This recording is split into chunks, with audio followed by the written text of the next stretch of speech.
Welcome, everyone, to this Clubhouse event, Stepping into Sovereignty. I would like to start by raising the vibration in the space that we're in now by calling for the highest possible vibration and calling for the truth to come forward into our discussion this evening so that we may see the truth in all that we see, so that we may hear the truth in all that we hear, so that we may speak the truth in all that we say. Shall we be in that frequency of truth? Shall we have nothing but the truth? Shall we call for the power divine feminine to bring balance back into our world, showing us the way through honor, respect, and gratitude? Shall we call for the power divine feminine to bring balance back into our world, showing us the way through honor, respect, and gratitude? Shall we call for the power divine feminine to bring balance back into our world, showing us the way through honor, respect, and gratitude? Shall we call for the highest possible vibration? Shall we call for the highest possible vibration? Shall we call for the highest possible vibration? I now ask that everyone take a sip of water and ask for their water to hydrate their brains and bodies.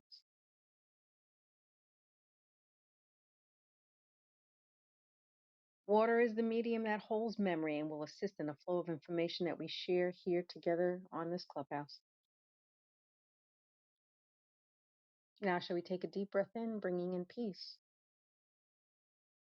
and releasing and exhaling, letting everything else out? Take another deep breath in, bringing in joy and gratitude, and exhale out. And another deep breath in, bringing in life into our bodies. And exhale out, releasing all that does not serve us.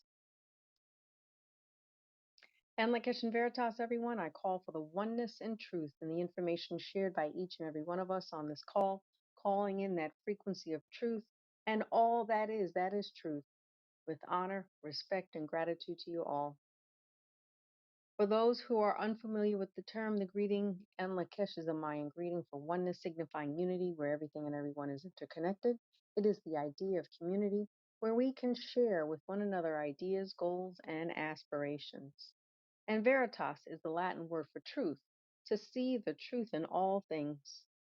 So therefore, Enlocation Veritas is that declaration of oneness and truth in which we are clearing our spaces, the space we're in now, so that we are able to bring forth a truthful, elevated, and enlightened discussion this evening, clearing away those ill thoughts that we tend to pick up and carry with us from our everyday life experiences.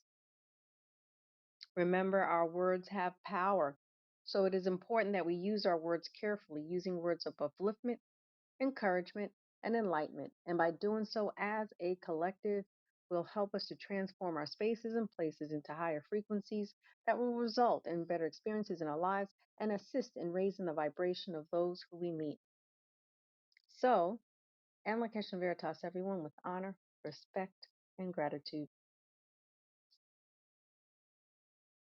I would like now for everyone again to hold their water in their hands and with intention in mind, send the frequency of Amlakesh to your water. And then take a sip of your water. See if there's a difference from when you sip it, drinking the water before and now. Compare it with now. So this water, by giving it Enlakesh, will assist through the signaling and incorporating that elevated frequency of Enlakesh into the cellular structures of our bodies. And using this technique will assist in the ease and flow of information we share this evening.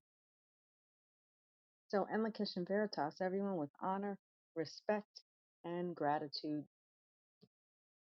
Okay, so now let's go through our current events.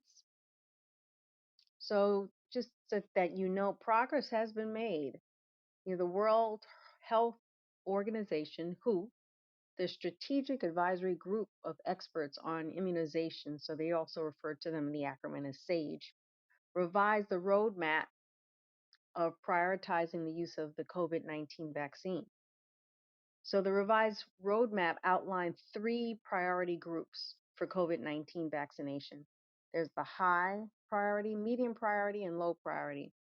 And the priority groups are principally based on the risk of severe disease and death. and to consider the vaccine performance, cost effectiveness, other factors, and community acceptance.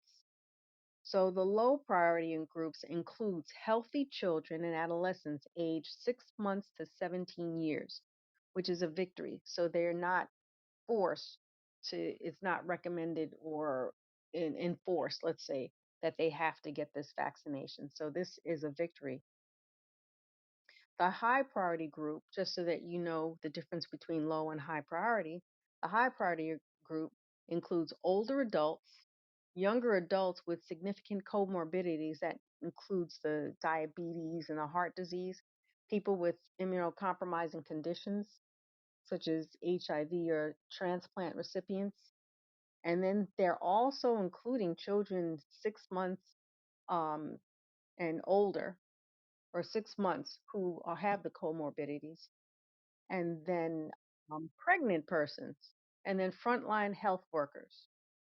So, one of my concerns is, the pregnant workers, pregnant persons, they've got developing fetuses or infants in there to be exposed to that. So, anyway, we still have quite a bit of work to do. All right. So, does anyone have any comments with regards to the restructuring of the COVID-19 recommendations from who? From World Health Organization.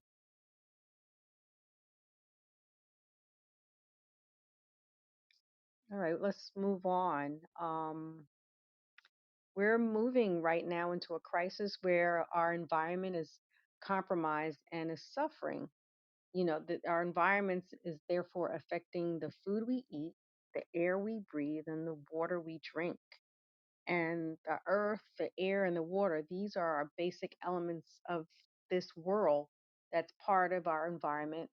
And it's been a part of us since the existence of man, that's necessary for our survival. So, in our society, we have entrusted officials to safeguard and deliver these valuable resources, food, water, clean air, to us as a cooperative agreement. We've put our trust in these officials, someone outside of us, to provide us with the basic needs, with pretty much without any thought, and many times without any of our input from the people. And therefore, as a result, we've got fake meat, the impossible meat that they call. Our food is genetically modified, full of chemicals. And historically, this adulteration has led to the development and escalation of chronic illnesses, diabetes, heart disease, autoimmune disease, and of course, that big one, cancer.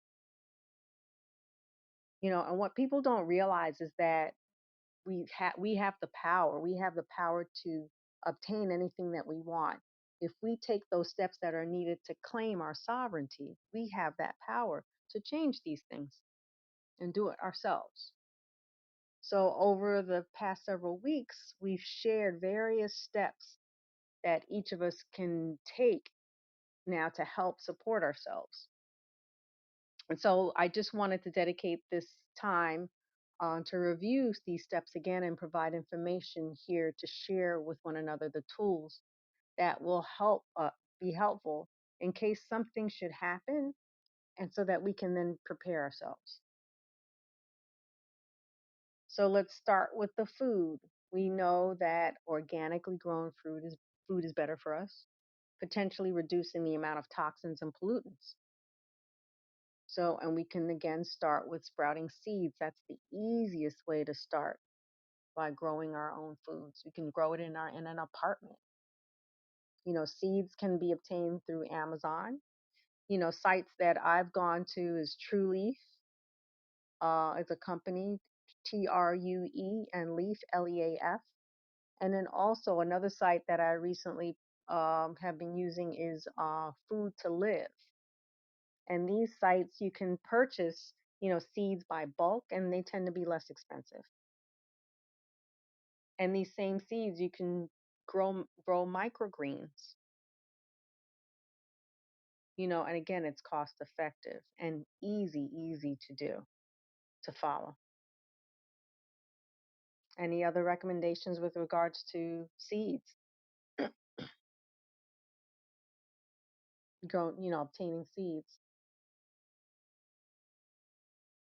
Another thing that I've been doing is I've been taking the roots of some plants that we eat, such as onions, and putting them in dirt and growing them.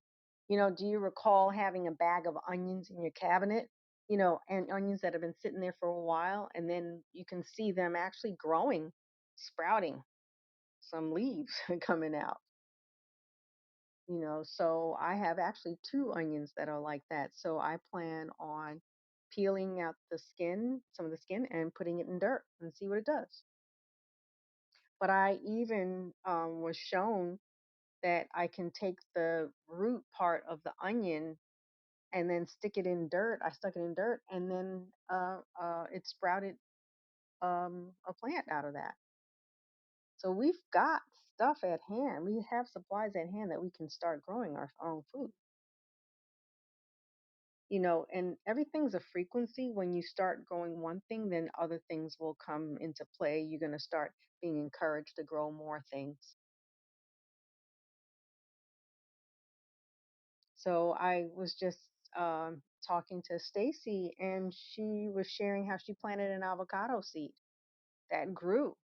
It took a while. She was patient, but it grew. So I've got two avocado seeds together. I planted them today. So we'll see. I'll keep you posted. Looking forward to seeing it grow. And it's interesting with the avocado seed, I actually had to peel the skin. There's like a skin or layer skin, and in there, the seed is white, but then it started developing these pink spots. And what's interesting is that you can use the skin to use it as a dye if you boil it somehow. And I know Diane has read upon it and is actually working towards it as a project. So, there's so much that you can do with what we have that exists today, that we have in our own cabinet and refrigerator. So then let's talk about electroculture antennas and using copper wire to help us grow our plants. So, it's a method in which this apparatus will harness the Earth's energy. It's been reported that when you use copper in your garden, your plants will grow faster and taller, require less water, without fertilizers or without chemicals. So it apparently obtains the nutrients from the air and the earth. And imagine can be a game changer with regards to our supposed global crisis of food shortage, requiring certain nutrients and so forth.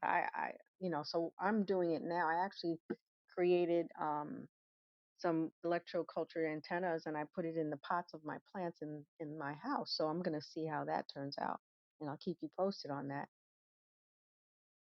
Does anyone have any comments to share regarding that?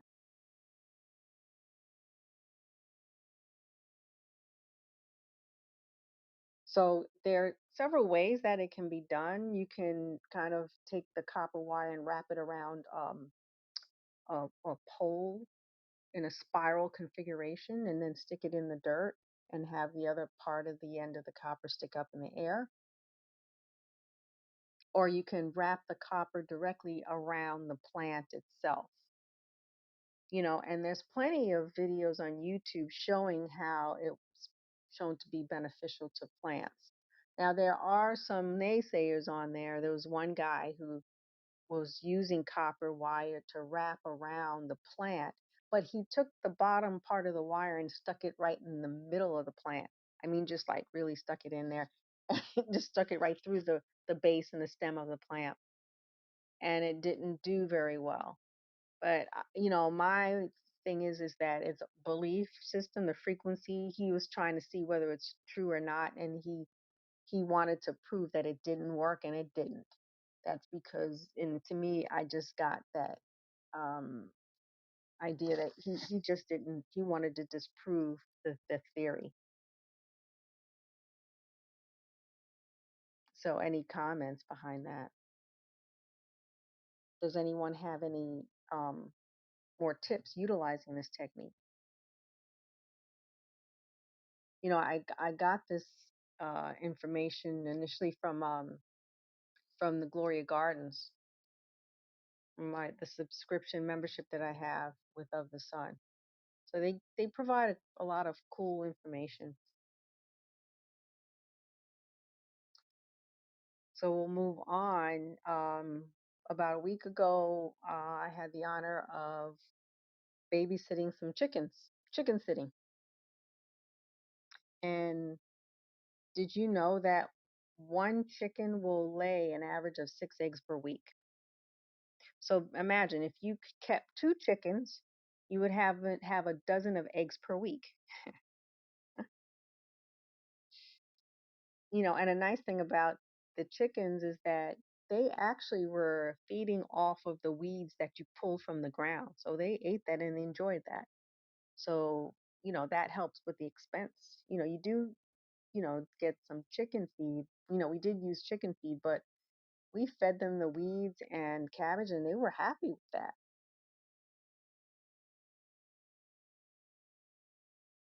And then let's now, any comments behind that? Anybody have any experience with raising chickens? Because that was my first experience. They have a lot to say, that's for sure. And let's talk about water. You know, many of our water sources are polluted. Last week we spoke about the chemical spills that have occurred. So water filtration is very important. And I shared with you the different ways. One is being the Berkey and the different filters that it has. So a Berkey, which is a device, a Berkey can filter pond water to make it drinkable. They'll use it in campsites and so forth. So I have a Berkey at my sink and I just fill it up to clear out any of the impurities from the sink, from the faucet, and utilize that to drink. You can also, and then they also have the filters we talked about to take out the fluorine out of the water. But also ozonating the water can also kind of help. Ozonating is a way of sterilizing, and you can purchase an ozonator, an inexpensive one, an ozonator machine, and ozonate your water, and then drink it. Drink it every day, or use it for other uses. The healing effects of ozone is remarkable. So, and it could actually, you can smell it in the air, so it does have an effect on sterilizing some of the air, but you have to be careful with the amount of ozone that you inhale and inspire. A fantastic disinfectant, though. Of the Sun came up with two products, that's ozonated Be New and ozonated black seed oil, and it really works as far as it working its effectiveness.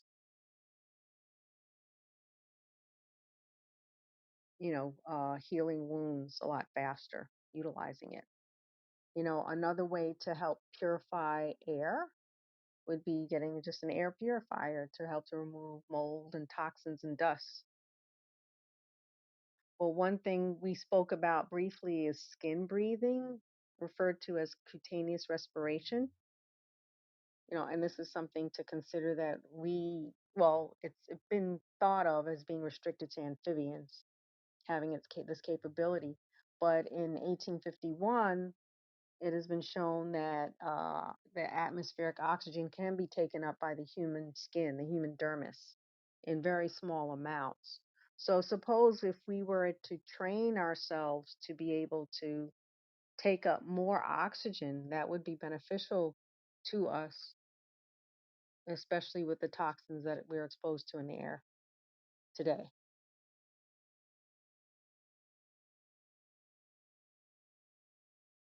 Any comments behind that?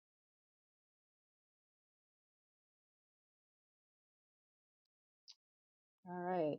I want to kind of remind everyone that um, tomorrow we will be having the very first virtual book club event that's hosted by Enlikish Studio One, by Diane Annis. And Diane, are you available to share the logistical information on this event? In Lakesh and Veritas, honor, Enlikish. respect, and gratitude. Thank you, Delilah. Yes, I'm so excited. Tomorrow we'll be talking about Call for the Truth with Lauta, and Lauta will be joining us. And Mm. so I encourage all of you to join us if you'd like.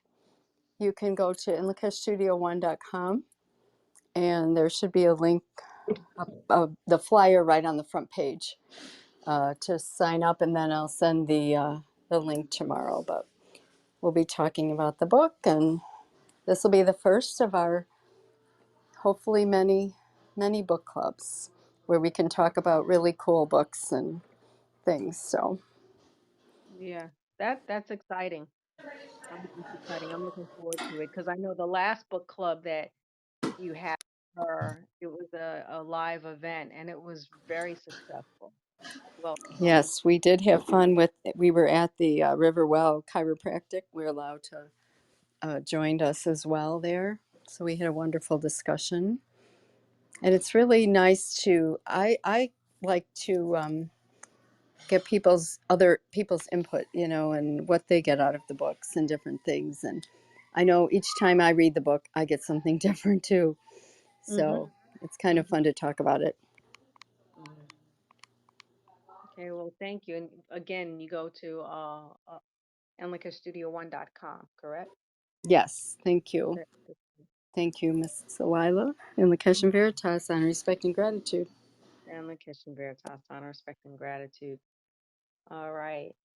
So I also like to remind everyone of our next Divine Nation workshop coming this Friday, April 7th at 8 p.m. Eastern Standard Time. That's working with the Call for Truth Divination card deck, the companion to the Call for Truth publication. Hello to Rasul, completely free and a lot of fun. And I want to inform you that we will be using other social media platforms such as Rumble to post our recordings from Clubhouse events. So just be aware of that. And I want to remind everyone of our whole responsibility meditation sessions that are given on Tuesdays and Thursdays, 6 a.m., 12:30 p.m., 8 p.m. Eastern Standard Time, with the extended session on Wednesdays at 6 a.m. Eastern Standard Time. A great way to assist in raising your frequency, relaxing and session meditation. So please join us, completely free. You can find information on the website enlikashstudio2.com and the Enlikish Studios, Enlikish Studio One and Enlikish Studio 4.com. All right, everyone, thank you for joining and participating in this discussion. I look forward to seeing you again next week as we delve into more enlightened discussions. And remember that our words have power. Knowledge is power, and our impeccability on how we use these words are very important so that we can take action from this knowledge in the direction of truth. Thank you, everyone, with honor, respect, and gratitude, and Lakesh and Veritas. In the and Veritas. Invocation Veritas, honor, respect, and gratitude. And Lakesh and Veritas, honor, respect, and gratitude. Invocation Veritas, honor, respect, and gratitude.